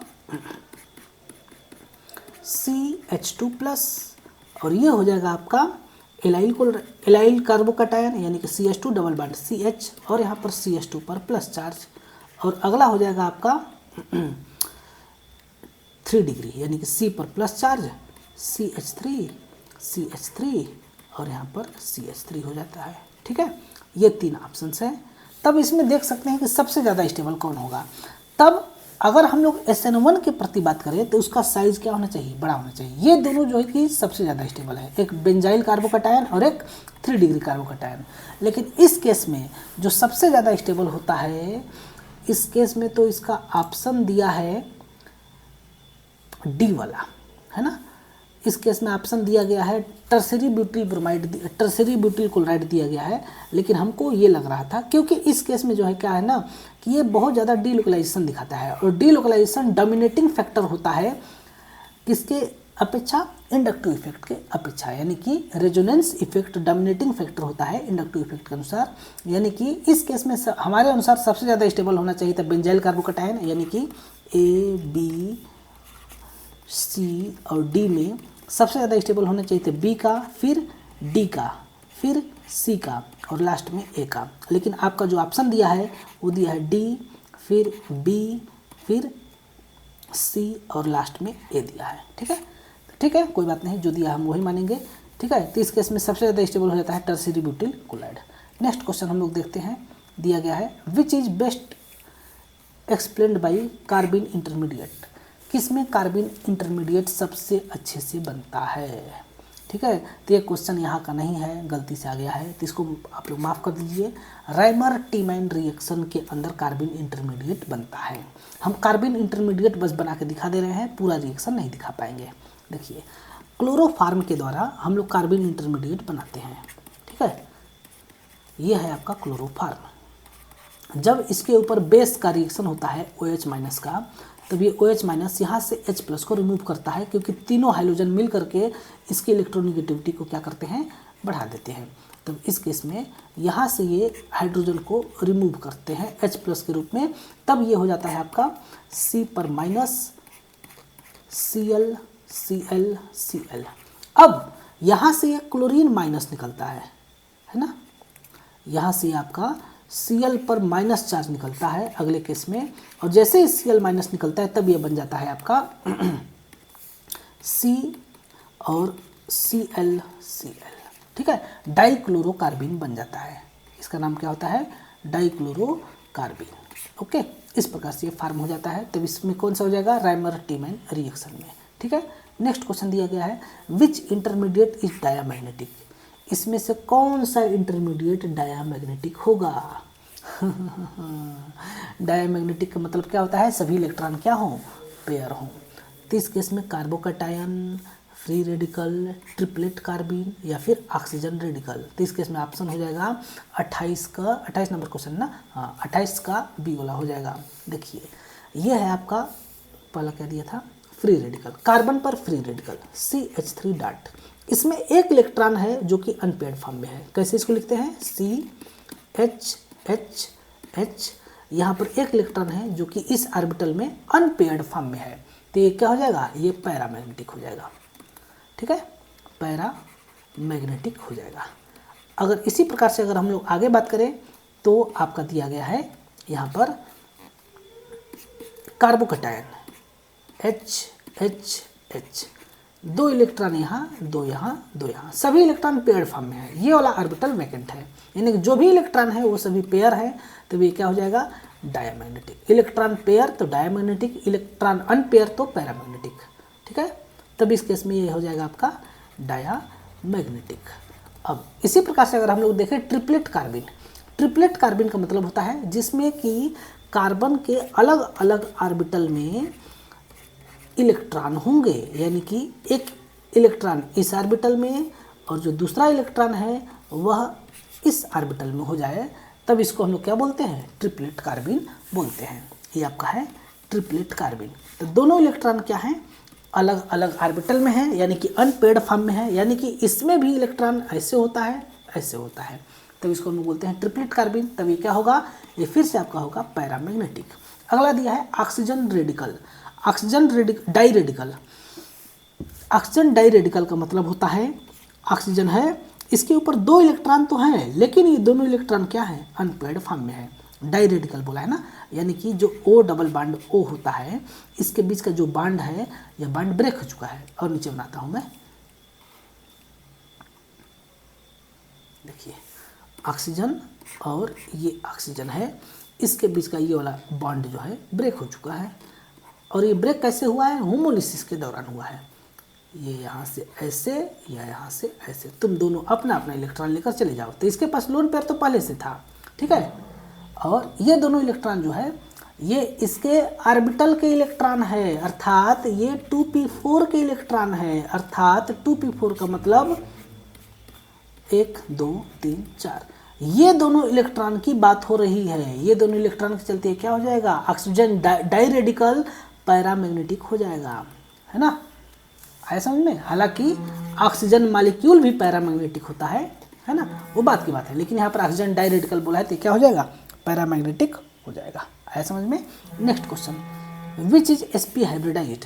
carbon ion in acetylene, carbocation in ethene, methyl free radical, allyl radical. इसमें से कौन सा आपका sp हाइब्रिडाइज्ड है? तब इस केस में आपका कार्बन आयन अगर है तो चाहे आपका एसिटिलीन का हो चाहे कहीं का भी हो, वो आपका sp हाइब्रिडाइज्ड ही होता है ना। कार्बन आयन एसिटिलीन मतलब एसिटिलीन हो चाहे कार्बन आयन का एसिटिलीन हो, सभी जो है कि इस केस में आपका sp हाइब्रिडाइज्ड ही होता है ना। ये आपका sp हाइब्रिडाइजेशन होगा। Which has pyramidal shape? इसमें से कौन सा पिरामिडल होगा? Carbocation, carbon ion, benzyl carbocation या फिर विनाइल कार्बोकैटायन। तो इस केस में कार्बोकैटायन हमेशा कोई भी प्रकार का कार्बोकैटायन होता है तो वो होता है आपका प्लेनर में, है ना। हर एक कार्बोकैटायन प्लेनर में होगा। कार्बन आयन जो है पिरामिडल शेप में होता है। कार्बन, हाइड्रोजन, हाइड्रोजन और हाइड्रोजन, यहाँ पर एक लोन माइनस चार्ज को यहाँ पर ऐसे दिखा देते हैं। इस केस में ये क्या करता है? एक पिरामिड फॉर्मेशन करता है। क्या फॉर्मेशन करेगा? पिरामिड का फॉर्मेशन इस प्रकार से करता है, ठीक है। नेक्स्ट क्वेश्चन, अगला क्वेश्चन दिया गया है 31 से लेकर 40 तक, आइसोमेरिज्म एंड कन्फर्मेशन का। आइसोमेरिज्म का क्वेश्चन दिया गया है कि how many structural isomer exist in C4H10O। C4H10O ये आपका फार्मूला दिया गया है, यानी कि इस केस में आपका एल्कोहल या ईथर है, इसके कितने स्ट्रक्चरल आइसोमर होंगे, स्टीरियो का नहीं बात किया गया है, तो इसके बारे में हमें बताना है। तो देखिए हमारे पास फार्मूला दिए गए हैं C4H10O, ये एक एल्कोहल होगा या ईथर होगा। तो इसके हम लोग स्ट्रक्चर्स को बनाते हैं, फिर देखते हैं। CH3 CH2 CH2 CH2OH, ये पहला स्ट्रक्चर हो गया है ना। इस केस में आप लोग देखेंगे तो क्या है, कितने हाइड्रोजन हैं, 3 2 5 2 7 2 9 1 10, ठीक है, सभी चीज़ें बैलेंस है। अब इस केस में पहला ये हो सकता है। अब पहले हम 1 डिग्री का बनाते हैं, 1 डिग्री का एल्कोहल बनाते हैं, फिर आगे धीरे धीरे हम बढ़ते चले जाएंगे। अब क्या कर सकते हैं, एक कार्बन को खसका देते हैं, CH3 CH2 CH, यहाँ CH3 और यहाँ पर OH कर सकते हैं, बहुत सही। अब ये जो कार्बन हमने लगाया है इस पर, अब इसको खसका करके अब नीचे लाते हैं। तो जब हम नीचे लाएंगे तभी क्या हो सकता है, CH3 CH, मतलब बगल वाले कार्बन पर CH3 और CH2OH, ये हो जाएगा, ठीक है। अब हम क्या करते हैं, दो दो कार्बन खसकाते हैं, एक कार्बन यहाँ पर रखते हैं, एक कार्बन से पहले OH लगाते हैं, एक कार्बन से हम लोग OH लगाते हैं, फिर इसके ऊपर CH3 एक पहले से, एक और CH3 और एक और CH3 कर देते हैं, ठीक है। इस प्रकार से हो जाएगा। तो टोटल इसके कितने आइसोमर बनेंगे, इसके टोटल 3 आइसोमर बने। और कोई ऑप्शन हो सकता है, तो हाँ हो सकता है कि नहीं हो सकता है, एक बार सोचना पड़ेगा। टोटल 4 ये बन चुके हैं। इसमें जो है कि ईथर भी बनता है ना, तो देखिए हाँ एक और ऑप्शन हो सकता है, लेकिन वो बन चुका है यहाँ पर, कि हम बीच में अगर OH को करते तो ये बीच में OH यहाँ पर आ चुका है। बीच में OH करने के बाद अगर हम इसके ऊपर OH लगाएंगे तो ये ऑलरेडी बन चुका है। तो इसके टोटल ये आइसोमर 4 हो गए। अब इसके साथ साथ हम लोग ईथर का आइसोमर देखते हैं। ये आपका हो गया स्ट्रक्चरल में चैन आइसोमर हो गया। और अब इसका हम लोग देखते हैं, चैन और पोजीशन दोनों हो गए ना, इसके पोजीशन चेंज कर रहे हैं। अब देखते हैं कि ये फंक्शनल आइसोमर भी तो शो करेगा ना, है कि नहीं। तो फंक्शनल आइसोमर कौन सा शो कर सकता है, तब CH3 CH2 CH2, यहाँ पर OCH3 कर सकते हैं, एक ऑप्शन हो जाएगा। फिर इसके कार्बन को हम लोग कम बेसी कर सकते हैं, यानी कि CH3 CH CH3 और यहाँ पर O और CH3 हो सकता है। अब दोनों के बीच में लगा सकते हैं, CH3 CH2 O CH2 CH3 कर सकते हैं, है ना। तो टोटल इसके कितने आइसोमर हो गए, 7 आइसोमर हो रहे हैं, ठीक है। 1 2 3 और ये 4 5 6 7, टोटल इसके 7 स्ट्रक्चरल आइसोमर होंगे, ठीक है। इस प्रकार से हम लोग कर लेंगे। अगला, ज्योमेट्रिकल आइसोमेरिज्म शोन बाई, किसके द्वारा ज्योमेट्रिकल आइसोमर शो हो रहा है, ब्यूट 1इन, नहीं इसके द्वारा नहीं होगा। क्यों नहीं होगा, क्योंकि इस केस में अगर आप देखोगे तो यहाँ पर CH डबल बॉन्ड CH2 हो गया। इस कार्बन पर दोनों हाइड्रोजन सेम है, जिसके चलते नहीं होगा। ब्यूट 2इन ये आपका शो करेगा, कैसे, CH3 CH double bond C और CH3 और यहाँ पर H हो जाएगा, तो ये आपको हो जाएगा सिस, और ऐसे ट्रांस इसका बन जाता है, तो ये ब्यूट 2इन। अब ये 2 मेथाइल प्रोपीन, 2 मेथाइल प्रोपीन का मतलब ये हो जाएगा आपका, इसका स्ट्रक्चर हम बनाते हैं, CH3 C double bond CH2 और यहाँ पर हो जाएगा CH3। तो ये भी नहीं शो करेगा क्योंकि यहाँ पर सेम हो जा रहे हैं, ठीक है। तो ब्यूट 2इन शो करेगा। EZ isomer is not possible, EZ isomer का मतलब ज्योमेट्रिकल आइसोमर किसमें नहीं पॉसिबल होगा, तो इसमें जो है नहीं पॉसिबल होगा, क्योंकि यहाँ पर आपका सेम ग्रुप लग गए हैं। बाकी इसमें भी नहीं पॉसिबल होगा। और अगर हम देखें तो EZ आइसोमर के लिए एक्चुअल में क्या होना चाहिए, कार्बन और कार्बन है तो यहाँ पर A B टाइप का होना चाहिए, और यहाँ पर भी यहाँ पर CD टाइप का होना चाहिए एक्चुअल में, ठीक है। लेकिन यहाँ पर तो कुछ उस टाइप का नहीं दिख रहा है, इसलिए क्वेश्चन ही थोड़ा सा फालतू टाइप का है ना। क्योंकि यहाँ पर तो ये सिस ट्रांस दिखा देगा ना, ये भी आपका सिस ट्रांस दिखा देगा। इसमें से एक भी क्वेश्चन जो है EZ आइसोमर लायक नहीं है, ठीक है। क्वेश्चन में थोड़ा सा डिफॉल्टेड है, अगला क्वेश्चन देखते हैं, most stable confirmation of normal butane. Normal butane का सबसे स्टेबल कन्फर्मर कौन सा है? चेयर फॉर्म नहीं दिखाएगा, साइक्लोहेक्सेन दिखाता है, इक्लिप्स, गाउच, एंटी। तो इस केस में एंटी वाला जो है कि सबसे ज़्यादा स्टेबल होता है नॉर्मल ब्यूटेन के लिए। देखते हैं इसका कैसे बनता है एंटी कन्फर्मर। तो इस केस में आपका सिर्फ हम एंटी कन्फर्मर बना रहे हैं क्योंकि हमारे पास टाइम नहीं है, ऑलरेडी वीडियो बहुत बड़ा हो चुका है। कुछ बच्चे जो होशियार हैं वो इसके बारे में जानते होंगे, है ना। यहाँ पर मतलब जो पढ़ लिए हैं, होशियार सभी बच्चे होते हैं, सभी बच्चे अपनी क्षमता के अनुसार पढ़ाई करते हैं, ठीक है। तो ये होता है आपका एंटी कन्फर्मर, एंटी नहीं एंटी कन्फर्मर हो जाएगा, ठीक है ना। ये आपका एंटी कन्फर्मर होता है जो कि इस केस में मेथाइल ग्रुप अपने मैक्सिमम डिस्टेंस पर है, जिसके चलते ये सबसे ज़्यादा स्टेबल होता है। ओके, तो इस केस में ये वाला ऑप्शन हो जाएगा। Cyclohexane chair कन्फर्मर is more stable then boat. Boat कन्फर्मर के मुकाबले इसका चेयर कन्फर्मर जो है कि ज़्यादा स्टेबल होता है। क्यों? तो यहाँ पर जो है कि टोरिजिनल स्ट्रेन होता है ना। इस केस में क्या होता है? टोरिजिनल स्ट्रेन होता है, यानी कि ये आपका साइक्लोहेक्सेन का चेयर कन्फर्मर है। ये आपका साइक्लोहेक्सेन का, एक सेकेंड, सॉरी, ये है आपका साइक्लोहेक्सेन का चेयर कन्फर्मर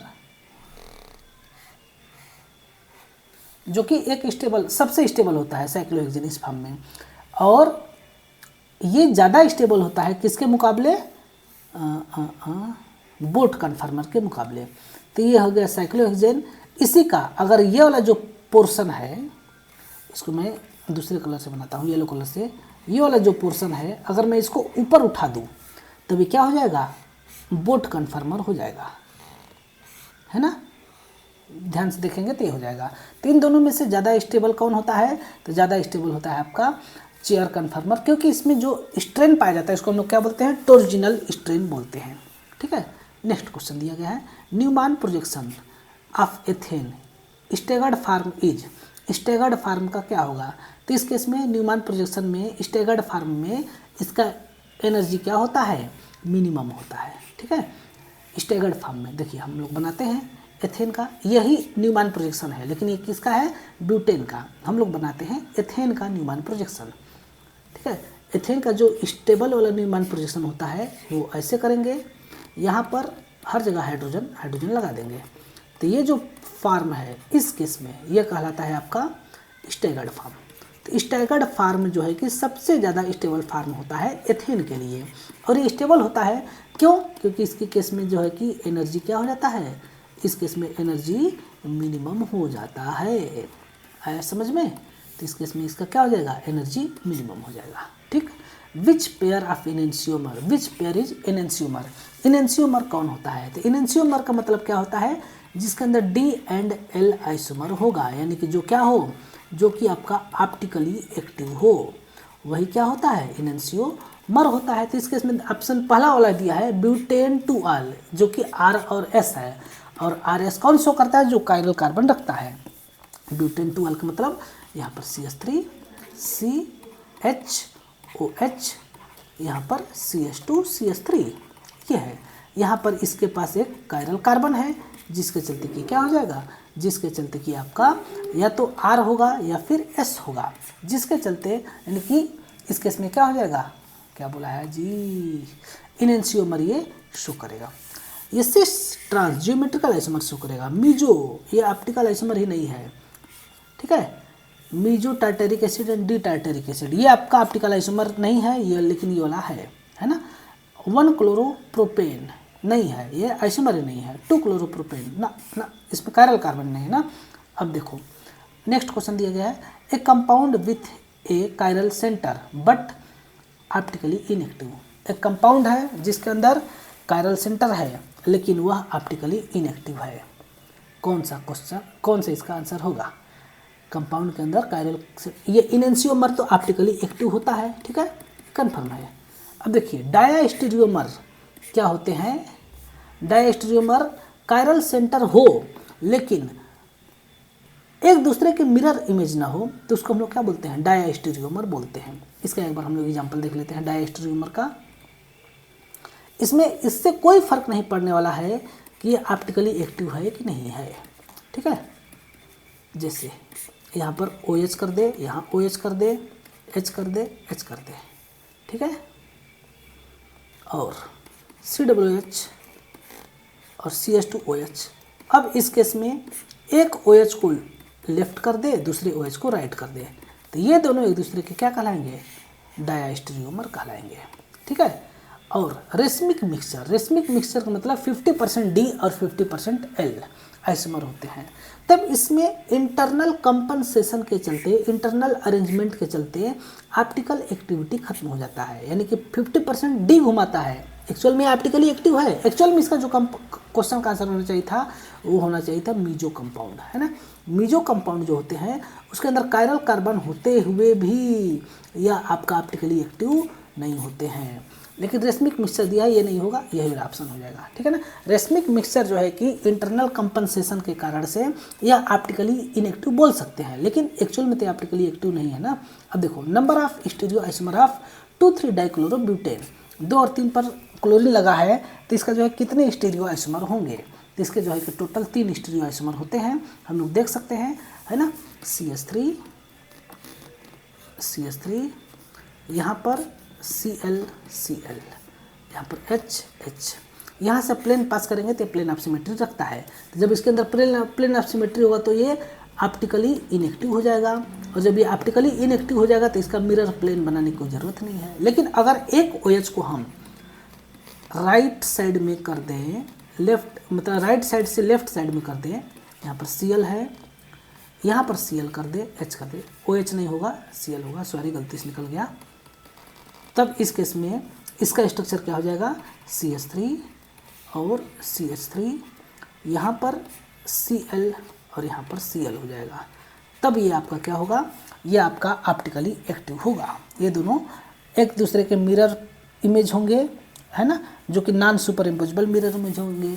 तो टोटल कितने इसके आइसोमर बने, 1 2 3, है ना, 3 इसके आइसोमर बनेंगे, है ना। तो इसका आंसर क्या हो जाएगा, इसका आंसर हो जाएगा आपका बी वाला। Next question, DL nomenclature based on, जो DL नॉमेनक्लेचर आता है वो कहाँ से आता है, optical rotation, relation to glyceraldehyde, CIP rule, absolute configuration. तो जो DL नॉमेनक्लेचर आता है ना वो ग्लिसरॉल्डिहाइड से आता है। ग्लिसरॉल्डिहाइड किसे बोलते हैं, CHO, CH2OH और यहाँ पर OH। यदि इस केस में अगर OH राइट साइड में है तब इसका नाम होता है D, और इसका नाम होता है ग्लिसरॉल्डिहाइड, तो D ग्लिसरॉल्डिहाइड हो जाएगा, है ना। और यदि OH लेफ्ट साइड में आ जाए, OH, तब इस केस में इसका जो नाम होता है वो होगा आपका L ग्लिसरॉल्डिहाइड। इस केस में इसका नाम क्या हो जाएगा, L ग्लिसरॉल्डिहाइड हो जाएगा। आया समझ में, तो कौन सा ऑप्शन हो जाएगा, आपका बी वाला ऑप्शन होगा। ये थे टोटल 40 क्वेश्चन। अब आगे के हम लोग और क्वेश्चन देखते हैं, हमको पूरा करके ही जाना है ना, क्योंकि हम लोग बहुत स्ट्रांग आदमी हैं, बिल्कुल नहीं थकना है, पूरी करके क्वेश्चन जाना है। अभी 10 क्वेश्चन बचे हैं, लेकिन टाइम तो शायद हो चुका है, ठीक है। 1 मिनट, क्वेश्चन कहाँ गया सब, शायद इसको हमें छोटा करना पड़ेगा, हाँ नीचे है, वही तो मैं भी सोचा कहाँ गया सब क्वेश्चन। देखो नेक्स्ट क्वेश्चन यहाँ पर दिया गया है। अब मिसलेनियस क्वेश्चन है GOC का, सब मिला जुला रूप है। Maximum heat of hydrogenation, heat of hydrogenation सबसे ज़्यादा किसका होगा, ठीक है। ये आपके सामने क्वेश्चन दिया गया है। तो ये आपका दिया गया है बेंजीन, साइक्लोहेक्जीन और 1,3-ब्यूटाडाइन और एथीन। तब इसके में सबसे ज़्यादा जो हीट ऑफ हाइड्रोजनेशन होता है, यानी कि हाइड्रोजन को ऐड करने पर हीट जो रिलीज होती है, इसके बारे में बताया जा रहा है। इसके इसमें सबसे ज़्यादा मतलब कि सबसे ज़्यादा हाइड्रोजन ऐड करने पर जो हीट का कंडीशन होता है वो होता है आपका साइक्लोहेक्सीन के अंदर, है ना। ये क्वेश्चन अभी हम लोग को, ये जो है कि एक तरह से हाइड्रोकार्बन चैप्टर का क्वेश्चन है, इसमें नहीं होना चाहिए था। Electrophilic substitution is fastest in, किसके अंदर इलेक्ट्रोफिलिक सब्स्टिट्यूशन रिएक्शन सबसे तेज़ी से होगा, नाइट्रोबेंजीन, अभी हमने देखा बिल्कुल नहीं होगा, बाकी बचे क्लोरोबेंजीन, बेंजीन, टॉल्यूइन, है ना। तब इस केस में अगर हम लोग देखेंगे तो टॉल्यूइन के अंदर सबसे ज़्यादा जो है कि SE रिएक्शन तेज़ी से होगा। क्यों? क्योंकि इस केस में आपका प्लस आई इफेक्ट लगा रहा है। ये प्लस आई इफेक्ट से इलेक्ट्रॉनों को अंदर की तरफ भेज रहा है, तो आर्थो और पैरा पर माइनस चार्ज होगा, तब इलेक्ट्रोफाइल आएगा, अपने इलेक्ट्रॉन यहाँ पर दे देगा, जिसके चलते कि टॉल्यूइन क्या कर देगा, सबसे तेजी से दिखाएगा इलेक्ट्रोफिलिक सब्स्टिट्यूशन रिएक्शन। क्लोरोबेंजीन के साथ क्या प्रॉब्लम है कि क्लोरोबेंजीन में इलेक्ट्रॉन देगा भी और लेगा भी। Cl इसके पास लोन पेयर इलेक्ट्रॉन भी है ना, ये माइनस आई से अपनी तरफ लेगा लेकिन प्लस आर से देगा, जिसके चलते इलेक्ट्रोफिलिक सब्स्टिट्यूशन रिएक्शन तो दिखाएगा लेकिन एक तरफ से ले भी रहा है ना, जिसके चलते टॉल्यूइन जो है कि डोमिनेटिंग फैक्टर हो जाता है। बेंजीन में सभी कंडीशंस एक बराबर है, कोई भी इफेक्टिव ग्रुप नहीं है। अब which is the most nucleophile which is the strongest nucleophile in A protic solvent. Protic solvent मतलब ऐसे सॉल्वेंट जिसके अंदर हाइड्रोजन हो, जिसके अंदर प्रोटॉन हो, तब कौन सा जो है कि स्ट्रॉन्गेस्ट न्यूक्लियोफाइल होगा, तो फ्लोरीन माइनस इलेक्ट्रोनेगेटिव, ये भी। सबसे कम इलेक्ट्रोनेगेटिव कौन है, आयोडीन, तो इसका क्या हो जाएगा आंसर, आई माइनस हो जाएगा। Which effect is responsible for aniline activation towards electrophilic substitution reaction. Electrophilic substitution reaction के लिए एनिलीन को कौन एक्टिवेट करता है, तो इसको अभी हमने देखा कौन सा हो जाएगा, प्लस आर इफेक्ट हो जाएगा। जब यहाँ पर NH2 है, ये लोन पेयर है, अगर ये लोन पेयर बाहर चला जाता तो इलेक्ट्रोफाइल कैसे आकर के अटैक करता, यानी कि इलेक्ट्रोफाइल यहाँ पर नहीं आता क्योंकि नाइट्रोजन इलेक्ट्रोनेगेटिव है, तो ये अपनी तरफ इलेक्ट्रॉनों को खींच रहा है ना, लेकिन अपनी तरफ खींचने के साथ साथ लोन पेयर इलेक्ट्रॉन अंदर भी दे रहा है, और जब लोन पेयर इलेक्ट्रॉन अंदर दे रहा है तो आर्थो और पैरा पर जो जनरेट हो रहा है वो क्या है, माइनस चार्ज है, जिसके चलते प्लस चार्ज अटैक कर पा रहा है। आर्थो पैरा डायरेक्टिंग ग्रुप कौन सा है इसमें से, तो इस केस में से आपका ortho para directing NH2 group है, जो कि अभी हमने देखा है ना। विच इज स्ट्रॉन्गेस्ट एसिड, तो जिसकी बॉन्ड लेंथ सबसे ज़्यादा, उसकी एसिडिटी सबसे ज़्यादा होता है हाइड्रोजन आयोडेट का। अगला question, for SN2 reaction the best solvent is, तो SN2 रिएक्शन के लिए सबसे अच्छा जो सॉल्वेंट होता है DMSO, डाईमेथाइल सल्फॉक्साइड, है ना, S double bond O CH3 और CH3, है ना, डाईमेथाइल सल्फॉक्साइड इसका नाम होता है। ठीक है, कहाँ तक क्वेश्चन हो गए आपके, टोटल 47 तक हो गए।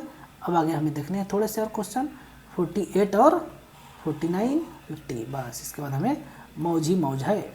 अगला क्वेश्चन यहाँ पर लोग देख सकते हैं, the major product of bromination of toluene. Toluene पर जब ब्रोमिनेशन होता है तो कौन सा मेजर प्रोडक्ट फॉर्म होगा। ठीक है, तो क्वेश्चन हम लोग देखते हैं। यहाँ पर दिया गया है टॉल्यूइन, इसके ऊपर हमें रिएक्शन करना है Br2 और FeBr3 का, तभी क्या होगा, प्रोडक्ट बनेगा। तब इस केस में टॉल्यूइन के पास है प्लस आई इफेक्ट, जिसके चलते आर्थो और पैरा पर क्या होता है, पार्शियली माइनस चार्ज जनरेट होता है, तब आर्थो ब्रोमो टॉल्यूइन और पैरा ब्रोमो टॉल्यूइन बनता है CH3Br, और यहाँ पर दोनों का मिक्सचर बनता है ना, लेकिन सबसे ज़्यादा जो बनता है वो होता है पैरा ब्रोमो टॉल्यूइन। ये होता है आपका मेजर और ये होता है आपका माइनर। बनेगा तो दोनों का मिक्सचर, लेकिन मेजर के बारे में पूछा है ना, तो जो मेजर प्रोडक्ट होता है वो क्या होता है, वो आपका होता है पैरा ब्रोमो टॉल्यूइन, है ना। इस केस में मेजर प्रोडक्ट जो होता है वो आपका पैरा ब्रोमो टॉल्यूइन होता है। क्या पूछा है आपका, major product ortho bromo, meta bromo, para bromo toluene या फिर मिक्सचर। तो मेजर प्रोडक्ट के तौर पर पैरा ब्रोमो टॉल्यूइन होगा, लेकिन मिक्सचर होगा आर्थो और पैरा का। ठीक है, तो मेजर वाला ऑप्शन लगा देंगे। Which is least reactive towards oxidation, oxidation के प्रति सबसे कम रिएक्टिव कौन है। इस क्वेश्चन को हम लोग ध्यान से देखेंगे तो सबसे कम रिएक्टिव होता है इस केस में टर्शियरी अल्कोहल, क्योंकि टर्शियरी अल्कोहल के साथ प्रॉब्लम ये है कि अब इसके कार्बन पर हाइड्रोजन रहे ही नहीं है, है ना। प्राइमरी अल्कोहल में CH3 CH2OH है, इस कार्बन पर 2 हाइड्रोजन है जो कि रिमूव हो जाएंगे, और हाइड्रोजन का रिमूव होना ही ऑक्सीडेशन कहलाता है। CH3 अगले केस में सेकेंडरी अल्कोहल में CH3 CHOH और यहाँ पर CH3, तब यहाँ से हाइड्रोजन को रिमूव करके, यहाँ से हाइड्रोजन रिमूव करके हम अल्कोहल से कीटोन बना सकते हैं। इसमें हम लोग एल्कोहल से एल्डिहाइड बना सकते हैं, लेकिन इसके केस में OH, CH3, CH3 और CH3, इस केस में तो अब इस कार्बन पर हाइड्रोजन ही नहीं ना है, और जब यहाँ पर हाइड्रोजन ही नहीं है तो हम रिमूव किसको करेंगे, मिथाइल ग्रुप को रिमूव नहीं कर सकते, यानी कि इसका ऑक्सीडेशन जो है बहुत ज़्यादा नहीं होता है, बल्कि इसके कंपेरिजन में एल्डिहाइड का ऑक्सीडेशन हो जाएगा, है ना, एल्डिहाइड का ऑक्सीडेशन हो जाएगा। कार्बन और हाइड्रोजन के बीच का ये बॉन्ड ब्रेक होगा और इसके बीच में आकर के ऑक्सीजन बढ़ जाएगा, यानी कि CH3 C double bond OH aldehyde से कार्बोक्सिलिक एसिड में कन्वर्ट हो जाता है, यानी कि इस केस में कौन सा ऑप्शन हो जाएगा, टर्शियरी एल्कोहल का ऑक्सीडेशन नहीं होता है। देखो ये क्वेश्चन एल्कोहल चैप्टर का यहाँ नहीं देना चाहिए था, लेकिन दे दिया है। Williamson synthesis involves, Williamson synthesis में कौन सा रिएक्शन होता है, तो इस केस में हम आपको बता देते हैं, इसके अंदर SN2 मैकेनिज्म होता है, SN2 रिएक्शन होता है। जब इसको हम लोग पढ़ेंगे क्लास में या फिर जब हम एल्कोहल फिनाइल पढ़ेंगे तब इसके पूरे मैकेनिज्म के बारे में जानेंगे। ठीक है, आज के लिए इतना ही। आज का वीडियो बहुत बड़ा हो गया, लेकिन बहुत मजा आया क्वेश्चन करके। टोटल हमने 50 क्वेश्चन किया, कितनी खुशी की बात है। उम्मीद करते हैं कि आप सभी लोग को ये सेशन पसंद आया होगा। आपको यदि ये सेशन पसंद आया तो आप ऐसे ही हमारे साथ बने रहिए, देखते रहिए वीडियो, मज़ा लेते रहिए, मौज करते रहिए, अच्छे से पढ़ाई करते रहिए, क्वेश्चन लगाते रहिए। ठीक है, धन्यवाद।